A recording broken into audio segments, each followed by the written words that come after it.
Well, hello everyone, and welcome to our third week of the course. Right now, we're kind of in the middle of the third week, shooting this on Wednesday.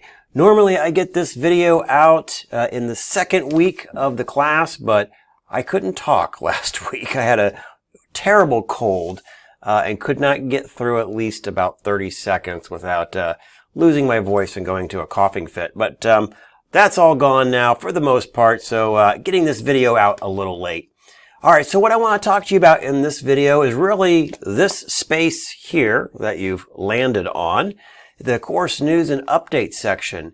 Now, in the first week, or usually now 2 weeks of the course, I have that course information page be your landing page. That's the page that when you click into the course, that you land on automatically. That has been removed because that information really isn't important now at this point. All of you have a copy of the syllabus, so that's not an issue. And of course, you can always find that link to the syllabus in Module 1 as well. But that information, we're moving that off. Now, what's going to happen every time you log into the course, you're going to see this news and information area.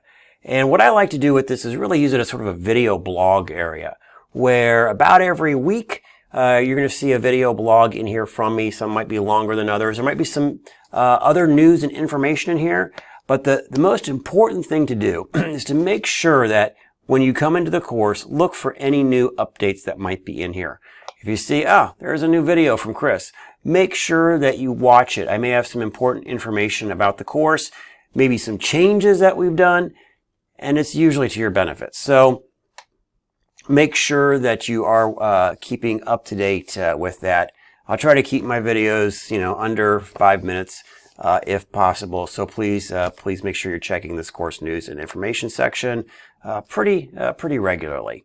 Other than that, things to be going really well. You've submitted your first concept map, and with these concept maps, and you're going to be doing a few of them as we talked about in the first intro video. A few of these things as you go through the entire class. The purpose is really to allow you to conceptualize the information that you're learning in a format that you like. That's important for you. That's relevant for you. So there's sort of like not a real necessarily right and wrong, but there are some essentials on these things that I'm looking for, and I am looking for a certain level of depth on there. So I'll give you guidance on that as we go along, kind of building up to what we really are looking for in these concept maps. And there'll be some videos that I'll have on there that will show you what we're looking for. I'm not trying to make these really burdensome for you, but it's basically the kind of major project of this class are these concept maps. I know the quizzes you're all so far doing really well on, and I anticipate you'll do really well on these quizzes all the way through the class. But I guess the real meat and potatoes are these concept maps. Now, what I will offer, based on the suggestions of students last semester, I am going to offer you a choice in many of the modules where you can do a concept map or a concept paper. Believe it or not, some students wanted to write a paper. I was like, okay, you can write a paper if you want. I had a good majority of folks who decided to do that. So that option will be open to you as well. Personally, I think the concept maps are a little bit easier. You don't have to worry about APA or grammar or whatever. You can just draw pretty pictures, map it all out. There's all kinds of little applications that you can use to make these concept maps or mind maps that make it really kind of easy to do.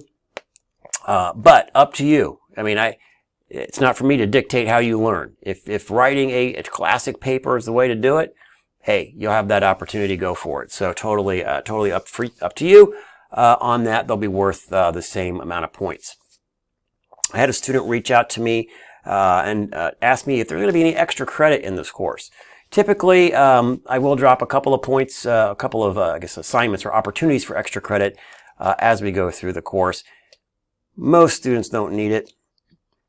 Again, if you're doing everything, you're getting all your assignments in, your quiz grades are generally going to be good because I'm just really making a touch point on the content that you've had there. You're probably not going to need it.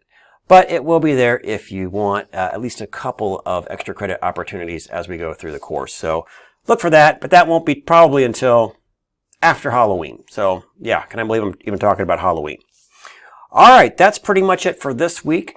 I think this week we're going to be talking about debt, which is very important. The debt ladder, good debt, bad debt. I think we all have a pretty good idea on what that is. But when you think about debt, do try to think about it in those terms of, what is good debt to you? What is bad debt? I have my opinion. My opinion is that anything that creates lasting value is good debt. Anything that creates appreciation of growth of whatever it is good debt.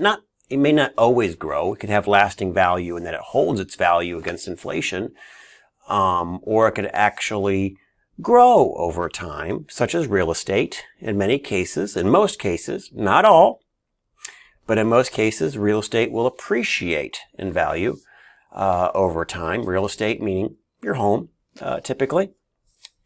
Your home will generally appreciate in value. Now, of course, you can always cite, areas of town where prices have fallen because those areas maybe are in disrepair or are less, are not desirable to live in.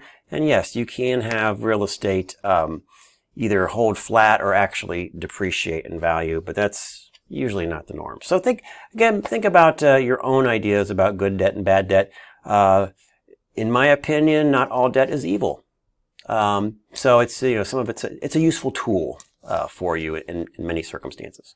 All right, that's it for this week, guys. Everybody have a fantastic week, and I will check in with you in Module 4. Thanks.